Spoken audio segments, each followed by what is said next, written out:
Trent Mallory tapped his pen against the conference table like a judge about to deliver a verdict. The sound echoed in the silent room, each tap driving deeper into my chest. Effective immediately, he announced, his spotlight smile fixed perfectly in place. Allison will be transitioning into a support function. The room tilted sideways. My presentation deck, the one I'd spent 3 weekends building, glowed on the projector screen behind him with his name listed as the sole author.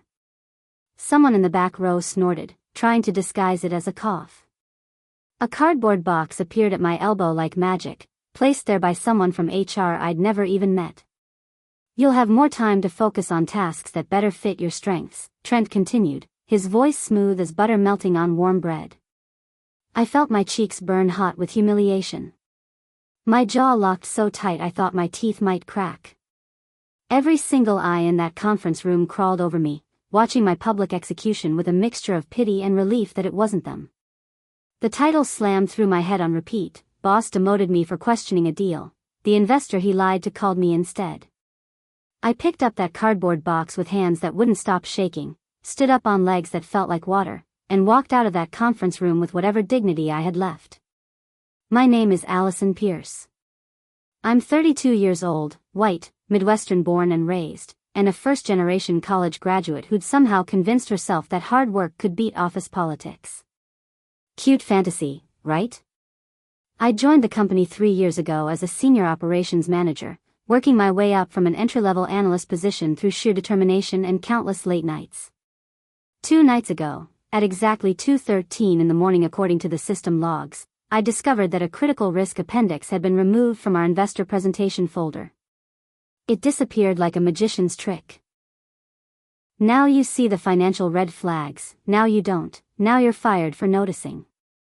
The appendix detailed significant capacity limitations in our production line, delays with key suppliers, and cost overruns that made our projected timelines impossible. All information that our potential investor, Whitman Capital, absolutely needed to know before committing $15 million. I'd flagged it to Trent privately the next morning, hoping to handle it quietly and professionally. He'd called me emotional and unnecessarily alarmist. Today, he'd made absolutely sure everyone saw what happened to employees who questioned his judgment. The lesson was clear, delivered in front of 20 witnesses. The coaching session had happened 3 days before the public demotion. Trent's glass office, blinds half drawn for the illusion of privacy while everyone outside could still see my silhouette getting dressed down. He'd leaned back in his expensive leather chair, fingertips pressed together like he was about to deliver profound wisdom. Your tone, Allison, he'd said with practiced concern. Investors get nervous when analysts sound alarmist. You need to think about the bigger picture here. I wasn't an analyst anymore and he knew it perfectly well. I'd been promoted to senior manager 8 months ago. But demotion starts with language, with small erasures that prepare everyone for the big one. I'd kept my face smooth and professional. I'm concerned we promised deliverables for a pilot program that doesn't actually exist yet. The production capacity isn't there. His smile disappeared, replaced by something cold and sharp. You made me look bad in front of the executive team, he'd said quietly. That was a mistake. My pen had clicked under the table, once, twice, 3 times before I forced myself to stop. The message was received loud and clear: sit down and shut up, or be sat down publicly. I'd chosen silence that day. That was my mistake. I wouldn't make it again. He'd made me move my desk during lunch hour the day after our coaching session. Not IT, not facilities, not even HR, just Trent himself, making a spectacle of my demotion like a principal dragging a student's desk into the hallway for punishment. By the printer, he'd announced loudly enough for half the floor to hear. Less distraction for everyone. You'll be more focused on your new responsibilities. Support function. Administrative tasks. Glorified secretary work for someone who'd been managing million-dollar operational budgets. People pretended not to notice, suddenly fascinated by their computer screens or finding urgent reasons to take phone calls. The office printer coughed and whirred like it was embarrassed for me, spitting out someone's expense report while I unpacked my personal items. I'd carefully arranged my notebooks in neat stacks, placed the framed photo of my mom's smiling face where I could see it, and repositioned my dying pothose plant that had somehow survived 3 years of fluorescent lighting. I didn't cry. I didn't allow myself to even breathe deeply enough to risk losing control. I just sat down in that chair by the printer, logged into my computer with my newly restricted access permissions, and started planning. Quietly. Methodically. Patiently. Because revenge isn't about rage or dramatic confrontations. Revenge is routine, documentation, and perfect timing. That night, sitting at my kitchen table with a glass of wine I barely touched, I forwarded my original spreadsheet to my personal email account. Every formula intact, every calculation documented, every assumption clearly noted with sources. Timestamped by the email system in a way that couldn't be altered or disputed later. I took screenshots of email chains, downloaded file version histories, saved message logs from our company Slack. Every piece of communication that showed my work, my warnings, my attempts to raise concerns through proper channels. I created a folder on my personal cloud storage and labeled it simply, Light Switch. Because that's what truth does, it illuminates everything when you flip it on at the right moment. The next morning, I arrived at work 15 minutes early, smiled like a saint who'd found inner peace, and said good morning to the man who wanted nothing more than my silence and compliance. I made coffee, I organized files, I answered phones, I did every single task assigned to my new support function with flawless efficiency. And I waited. Because revenge isn't rage. Revenge is routine, patience, and keeping perfect records while your enemy thinks he's already won. The first crack appeared 2 days later. A supplier named Marcus Marcus Reynolds, from our key vendor sent an email meant for Trent but accidentally copied me on the chain. We never signed that second capacity expansion deal you mentioned, the email read. Still on hold pending our Q3 budget review. Can we discuss revised timelines? My stomach dropped through the floor. Trent had explicitly promised Whitman Capital that our production capacity would double by next quarter based on this vendor agreement. It was one of the cornerstone projections in the investment deck he'd presented. The deal he'd assured everyone was locked and loaded. Except it wasn't locked. It wasn't even negotiated. It was pure fiction. I replied to Marcus calmly, professionally, as if this was routine correspondence. Could you send official confirmation of current contract status for our compliance records? Just need documentation for the file. 2 attachments arrived within an hour. Purchase orders showing our current limited capacity. A memo clearly stating that expansion discussions were preliminary only, with no commitments made. No signed agreements. No expansion timeline. Clear as crystal clear water on a summer day. I saved both documents to my Light Switch folder, labeled them Truth_Exhibit_A and Truth_Exhibit_B, and read them 3 times until my racing pulse finally settled back to normal. The scheduled Monday update call with Whitman Capital got pushed back. Then pushed again. Trent strutted across the office floor that week with his coffee cup and his confident smile, preaching optimism to anyone who'd listen. The delay's nothing to worry about, he announced during our team meeting. The deal's rock solid. Just some minor administrative timing issues on their end. These things happen with big investments. He'd actually winked at me across the conference table like we shared some kind of secret. We did share a secret. It just wasn't his.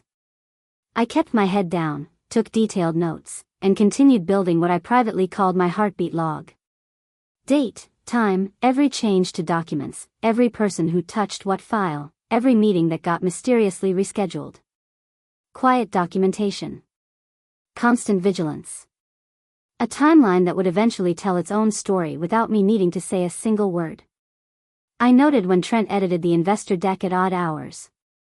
I tracked when financial projections changed without explanation. I documented every small inconsistency that most people wouldn't even notice. The pattern was emerging clearly for anyone who cared to look. The question was, who would look? The call came on a Thursday afternoon. Unknown number, Manhattan area code, 212. I let it roll to voicemail because I was in the middle of formatting a report that nobody would read. Hi, Allison Pierce. This is Owen Ridley from Whitman Capital. I'd like to clarify a few items in the projections we received. If you could call me back at your earliest convenience. He paused, and I could hear papers shuffling in the background. Trent mentioned you'd misunderstood some of the contract details, but I wanted to verify directly with you since your name was on the original analysis.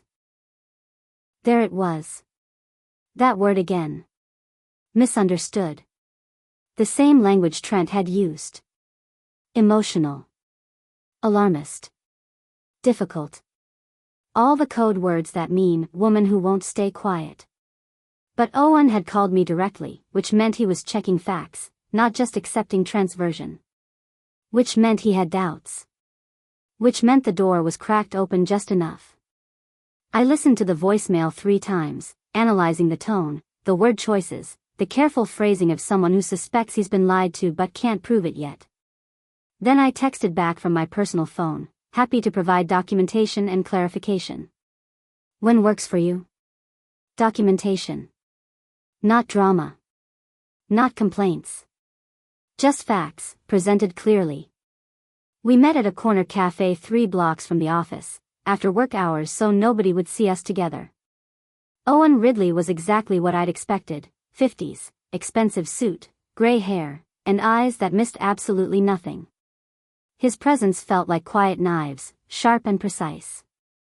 No small talk, no weather chat, no pretense of casual friendship. Just straight to business. I slid printed copies of the vendor contracts across the small table. The real ones, showing our actual limited capacity. Then the email from Marcus confirming no expansion deal existed. Then my original spreadsheet with realistic timelines and cost projections. Owen picked up each document carefully, scanning the contents with trained eyes, occasionally taking photos with his phone for his records. I didn't spin anything. I didn't editorialize or add dramatic commentary. I just let the spine of truth speak for itself, clean and clear and irrefutable. Thank you, he said finally, stacking the documents neatly. This clarifies several discrepancies we've noticed. When he left, my hands shook so badly I had to wrap them around my cold coffee cup to steady them. Not from fear.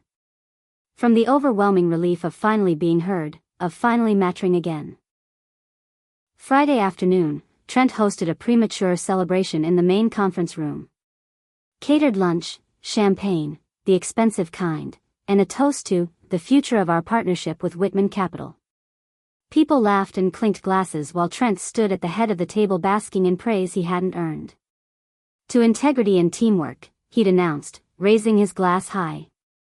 This is what we can accomplish when everyone pulls in the same direction. I raised my water glass from my seat near the back, staying quiet and invisible. Across the room, I noticed our CFO's jaw was tight, her smile not quite reaching her eyes. She knew something was wrong. She just didn't know what yet. My phone buzzed silently in my pocket. Email notification. I glanced down discreetly. Subject line: Board of Directors requests all revised forecasts and supporting documentation for Whitman Capital deal. Please compile and submit by Monday 9 a.m. Trent didn't see the email. He was too busy basking in his moment of glory, accepting congratulations, playing the role of visionary leader. I took a small breath and tasted the moment like someone testing wine, carefully, slowly, savoring what was coming. Freedom had a distinct flavor, and it tasted like truth finally catching up to lies. That weekend, I worked systematically through every file related to the Whitman deal. I created a mirrored directory structure in my personal cloud storage, carefully duplicating everything. Original documents showing realistic projections. Edited versions showing Trent's inflated promises. Tracked changes showing exactly who modified what and when. Email timestamps proving I'd raised concerns early and been ignored. Every single click left a digital fingerprint that couldn't be erased or explained away. The beautiful thing about modern technology is that truth leaves traces everywhere. Version histories, metadata, access logs. All creating an incontrovertible timeline of exactly what happened and who was responsible. I set the folder permissions so that if legal or the board requested access, they could read everything without me needing to actively hand it over. I didn't push. I didn't hint. I didn't send anonymous tips or dramatic whistleblower emails. I just made it utterly impossible for anyone to lie cleanly if they actually looked at the evidence. Then I went to bed Sunday night and slept better than I had in weeks, knowing that the truth was documented, organized, and waiting patiently for the right moment to emerge into the light. Monday morning, HR called me in for what they termed a feedback session. 2 representatives sat across from me in a small windowless room, their expressions carefully neutral. "We've received some feedback about your attitude lately," the senior HR manager said delicately, as if discussing something fragile that might shatter. "There are concerns about team cohesion and your receptiveness to leadership direction." I smiled calmly and pulled out my notebook. "That's great feedback. I really appreciate you bringing this to my attention. Could you please put my performance goals in a written development plan? With measurable targets, specific examples, and clear due dates. I'd love absolute clarity on expectations." They both blinked, clearly not expecting that response. Written documentation cuts both ways, and they knew it. We'll work on getting that to you," the junior HR rep said uncertainly. I signed a blank acknowledgement form that somehow never arrived in my email inbox with any actual content attached. Because the point was never actually about improving my performance or helping me succeed. The point was intimidation. The point was creating a paper trail they could use later to justify whatever they wanted to do to me. The point was silence and compliance. Message received and duly noted. I walked out of that HR office with my smile intact, knowing that their attempt at intimidation had just created more documentation of the pattern. Keep pushing, I thought. Keep creating evidence. It all goes in the folder. The email from Owen arrived on Tuesday afternoon. Brief, professional, carefully worded. "We'd like to conduct a brief site visit next week to review production capabilities firsthand. Thursday, 2 p.m. Please ensure relevant operations personnel are available." Trent forwarded it to the entire leadership team with 3 champagne bottle emojis and an exclamation point. He immediately went into performance mode, staging the demonstration production line like he was directing a movie. Fresh equipment labels printed overnight. Machinery borrowed from our sister facility and temporarily installed. A conveniently timed test run, scheduled for exactly when the investors would arrive. He even had maintenance paint the floor and polish the equipment until it gleamed under the fluorescent lights. It looked impressive. It looked like proof of capacity we didn't actually have. What Trent didn't know was that Owen had reached out to me separately. A text to my personal phone: "Would 10 a.m. work better for an unannounced walkthrough?" I'd responded immediately: "The main production floor operates morning shift. 10 a.m. would show normal operations." Trent didn't know the visit time had changed. He didn't know I'd suggested it. He didn't know that truth doesn't require staging, permission, or perfect lighting. Truth just requires someone willing to look at the right time. Owen showed up Tuesday morning at exactly 10 a.m. with a hard hat, a clipboard, and 2 associates who looked like human calculators wearing expensive suits. No advance warning. No courtesy call to announce arrival. Just walked straight into reception and asked for access to the production floor. "We'd like to see the main production facility," Owen said mildly. "The line tied to your capacity projections." Trent scrambled, trying desperately to redirect them toward the staged demonstration area. "That line's not fully operational yet, still in setup phase. Let me show you our newer facility expansion first." But Owen was already walking toward the actual production floor, following the sounds of machinery and the smell of industrial processes. "Is this the line tied to your existing purchase orders?" he asked, his tone pleasant as afternoon tea. Silence. Trent's face went pale. I pulled out my quality assurance throughput tracker from my bag, boring, technical, stamped with official dates and signatures. Real data showing our actual current capacity, which was exactly 43% of what Trent had promised. "This tracks our daily output," I offered quietly, handing the binder to one of Owen's associates. They took it like I'd just handed them a key to a locked door. Photos were taken. Notes were scribbled. Questions were asked that Trent couldn't answer without lying. The truth was emerging into daylight. After the investors left, Trent stormed directly to my desk by the printer. His face was red, veins visible at his temples, jaw clenched so tight I could hear his teeth grinding. "What did you say to them?" he demanded, loud enough that people nearby stopped typing to listen. I kept typing, eyes on my screen, fingers steady on the keyboard. "Nothing you didn't," I replied calmly. He slammed his palm down on my desk hard enough to make papers jump and my coffee cup rattle. "You're a problem, Allison. A serious problem." I stopped typing. I turned slowly in my chair and met his eyes directly for the first time since my demotion. "Only for liars," I said quietly. The words hung in the air between us like smoke. He physically recoiled like I'd slapped him across the face. But I hadn't touched him. I hadn't raised my voice.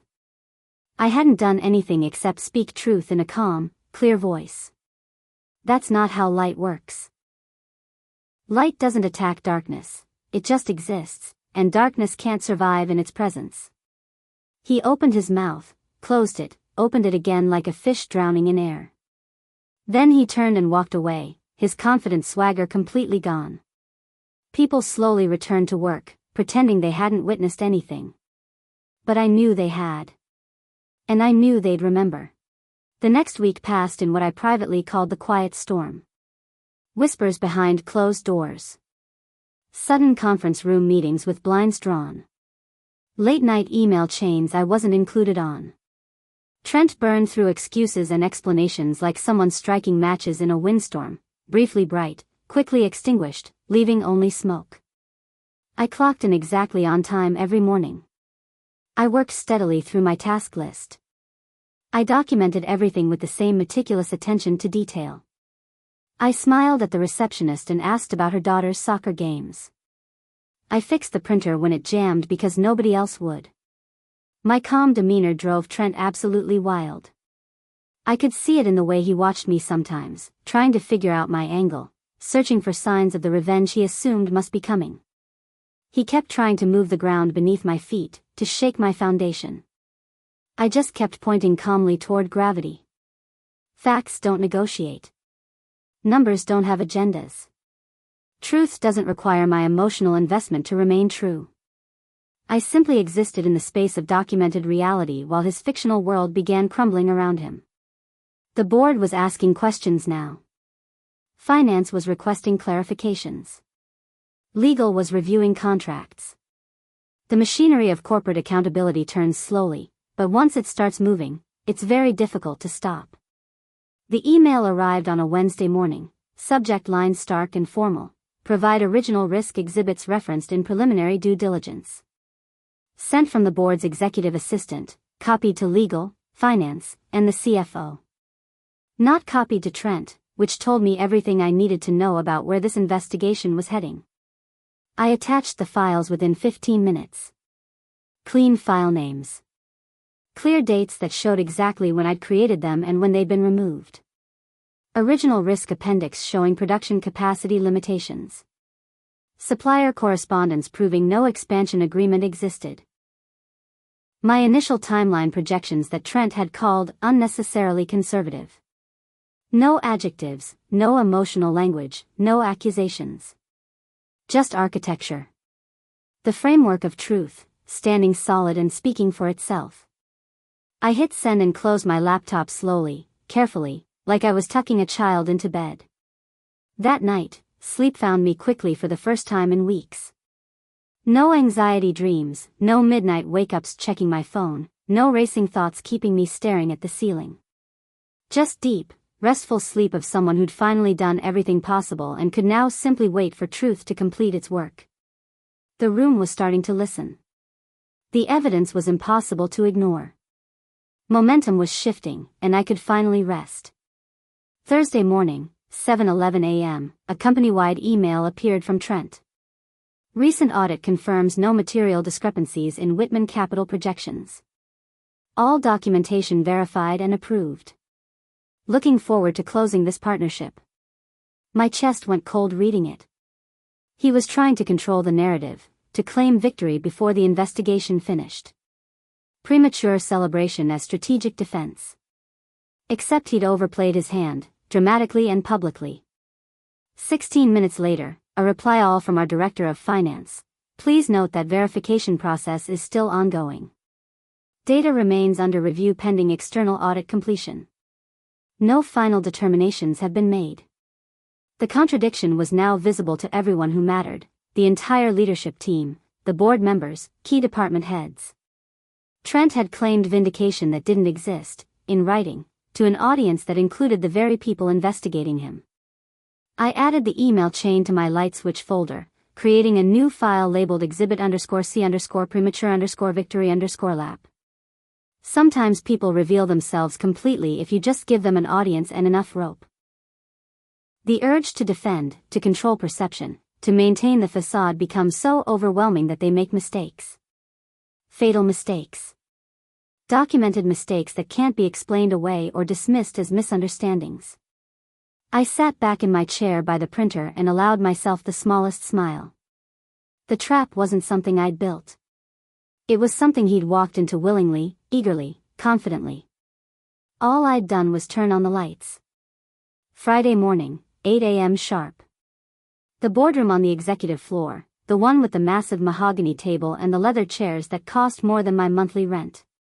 I wasn't supposed to be there initially, but legal had requested my presence as a witness and documentation source. Trent arrived right on time, coffee in hand, wearing his most expensive suit. He started his presentation smoothly, confidently, showing slides that contained my data wrapped in his interpretations. His voice carried that familiar smooth tone, the one that had charmed executives and closed deals for years. Then Owen Ridley interrupted softly from his seat near the window. I apologize for the interruption, but could we open the archived folder labeled risk_appendix_A and review the document metadata? Specifically, the version timestamp of 2:13 a.m. The screen blinked. Someone from IT pulled up the file history. There it was, displayed for everyone to see, the original risk appendix, clearly labeled with my name as creator. Then the deletion record showing it had been moved to archives. Then the edit showing who'd removed it, Trent's user account, at 2:13 a.m., 2 days before the investor presentation. Trent's throat worked, his Adam's apple bobbing visibly. He started to speak, stopped, started again. This was an overzealous junior analyst who didn't understand the strategic context. They'd included preliminary data that wasn't verified. The junior analyst in question, a 24-year-old named Kyle, spoke up from the back of the room, his voice trembling but steady with conviction. I don't have archive permissions, sir. I can't delete or move files from shared folders. Silence stretched through the room like a held breath. Nobody moved. Nobody coughed. The air itself seemed to stop. The lead board member, an older woman named Patricia, spoke quietly. I think we need a brief recess to consult with legal counsel. People stood slowly, conversations hushed and careful. Nobody wanted to be seen talking to the wrong person, aligning with the wrong side of what was rapidly becoming a clear dividing line. Trent stood frozen at the front of the room, staring at the floor like it might suddenly open and swallow him whole to end his humiliation. He tried a smile as people filed past him toward the door. The smile didn't stick, it slid off his face like oil on water, leaving behind only naked fear. I gathered my notebook and folder quietly, professionally, showing no emotion. No satisfaction, no triumph, no gloating. Just the neutral competence of someone who'd done their job correctly. When we returned 15 minutes later, the energy had completely shifted. Patricia's voice was gentle but final, like a veterinarian explaining why a beloved pet needed to be put down. We'll be handling next steps through appropriate channels. Thank you all for your time. Nobody looked directly at me as the meeting concluded. But I could feel the shift in the room's attention, the way gravity had relocated. The tide had turned, quietly and completely, from artificial confidence to documented truth. Justice didn't announce itself with trumpets. It just arrived, steady and inevitable. The following Monday, they ran the production line test again. Same conditions, same timeline, same machinery. No staging, no borrowed equipment, no theatrical setup. Just the actual capacity we actually had. The numbers came back worse than my original conservative projections. Production throughput at 38% of what Trent had promised Whitman. Lead times double what he'd guaranteed. Cost overruns exceeding 15% on every major component. The truth doesn't negotiate. It doesn't improve under pressure or adjust to meet expectations. It just exists, stubborn and immutable. After the test results were compiled, the operations lead, a quiet man named Marcus who'd worked at the company for 20 years, leaned toward me by the water cooler. His voice was barely above a whisper. "Thanks for keeping it about the work," he said. "Not about personalities or revenge. Just about what's real." I nodded, not trusting my voice to stay steady. No victory grin. No told you so satisfaction. No gloating or celebration. I just filed the test results in my folder under proof_replicated_independent_verification and returned to my desk. The truth was speaking for itself now, louder than I ever could have. The documentation was complete. The pattern was undeniable. The evidence was overwhelming. All that remained was watching the natural consequences unfold. Tuesday afternoon, executive session. The boardroom with closed blinds and that peculiar heavy silence that means careers are ending behind closed doors. My name floated through the glass walls occasionally, muffled syllables I couldn't quite make out. 30 minutes passed. 40. 50. I worked at my desk by the printer, trying to focus on spreadsheets and reports, but mostly just listening to my own heartbeat. Then the boardroom door opened, and Trent walked out. His face was completely pale, drained of all color and confidence. He carried his suit jacket over his arm, his visitor badge already removed. His eyes were fixed straight ahead on the exit, not making contact with anyone. No farewell speech. No handshake with former colleagues. No explanation or justification. Just the quiet walk of someone whose professional world had just collapsed. An HR notification pinged on my computer. "Please return your access badge and company equipment by end of business day." The message wasn't addressed to me. It was addressed to Trent Mallory, but copied to relevant personnel for awareness. I exhaled for the first time since that morning by the printer, letting out weeks of held breath. The knot in my chest loosened slightly. Not celebration, just relief. The quiet, profound relief of truth finally being acknowledged after being dismissed and demeaned for so long. My phone rang Wednesday afternoon. Owen Ridley's number. I answered on the second ring, heart pounding. "Allison, I wanted to reach out personally," he began without preamble. "Whitman Capital still believes strongly in your company's product and mission. We've seen the legitimate potential beneath the exaggeration. However, we can't move forward with the current leadership structure." He paused, and I heard papers shuffling. "We're prepared to fund a carve-out operation, essentially creating a new entity focused solely on realistic production goals. But we have one condition: you lead it." I sat down slowly in my chair, my free hand finding the edge of my desk to steady myself. Everything felt suddenly surreal, like I'd walked through a door into an alternate timeline. "I'd need some conditions too," I said, my voice surprisingly steady. "Fair compensation for the team members who were ignored or pushed aside. Vendor transparency clauses in all contracts. Real timelines based on actual capacity, or no timelines at all. No promises we can't keep." Owen laughed, a genuine, relieved, deeply human sound. "That's exactly why we're calling you, Allison. That's precisely the leadership approach we need." I said yes. Then I hung up and sat in silence for 5 full minutes, letting the weight of the moment settle. Then I drafted my resignation letter to the parent company, professional and brief, with a smile that finally reached my eyes for the first time in months. I didn't make a dramatic exit. No microphone drop moment, no company-wide email detailing everything that had happened, no public vindication speech. I just quietly packed my dying pothose plant that had somehow survived everything. My notebooks filled with 3 years of careful documentation. The framed photo of my mom's smile that had watched over me through the worst of it. Priya from accounting squeezed my hand as I passed her desk, her eyes shining with unshed tears. Finally, she whispered. You deserve this. Jordan from operations mouthed, congratulations, across the office floor, giving me a subtle thumbs up. We all got tacos that Friday night, my actual friends, the people who'd supported me quietly when supporting me publicly was dangerous. We talked about anything except work, laughing and sharing stories like normal humans instead of corporate soldiers. Monday morning, I unlocked the door to a small office in a converted warehouse building.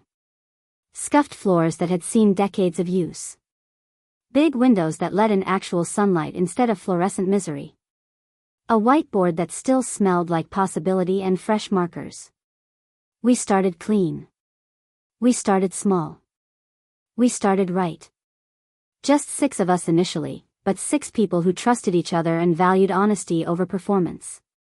Building something real instead of something theatrical. 8 weeks later, our lean pilot program ran clean and profitable. Exactly the timeline I'd argued for months ago, the one Trent had dismissed as unnecessarily conservative and lacking vision. Our small team hit every single milestone on schedule, under budget, with complete transparency. Whitman Capital issued a press release praising exceptional data integrity and leadership transparency in operational execution. No mention of Trent Mallory or his promises. No reference to the parent company's failures. Just recognition of work done right by people committed to truth. I hired Kyle, the junior analyst who'd spoken up during the board meeting, giving him the respect and opportunities he deserved. I promoted Priya to the leadership role she should have had years ago. We built systems with transparency as the foundation, with accountability as the framework, with honesty as the standard operating procedure.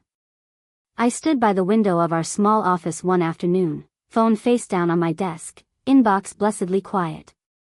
The ending wasn't fireworks or dramatic victory speeches.